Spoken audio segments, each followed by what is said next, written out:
Le spectacle s'appelle Drôle de troupeau. C'est tous les ans au théâtre de Troupeau-Mée. Des habitants montent sur scène pour faire le portrait de leurs voisins en toute liberté.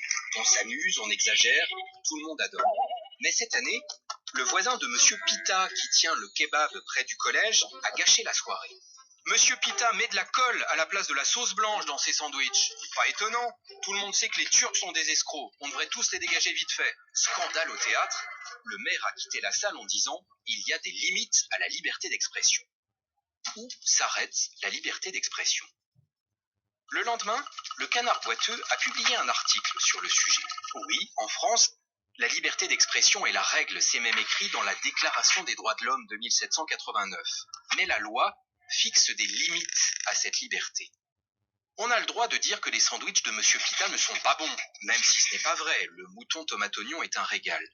Mais dire, sans la moindre preuve, qu'ils contiennent de la colle et donc sont dangereux pour la santé, c'est de la diffamation ou de la calomnie et c'est puni par la loi.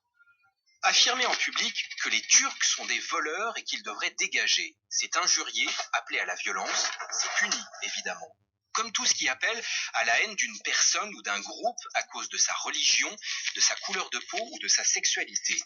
Sanctionner aussi l'apologie, autrement dit la justification, l'encouragement du terrorisme, des crimes de guerre et des crimes contre l'humanité.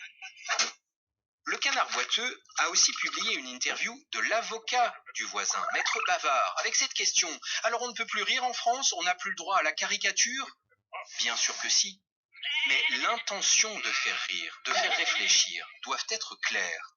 L'année dernière, à la veille de Noël, le caricaturiste du journal Babu avait publié un dessin de Marie avec un gros ventre et cette phrase « La Vierge encore enceinte, ça devient louche ».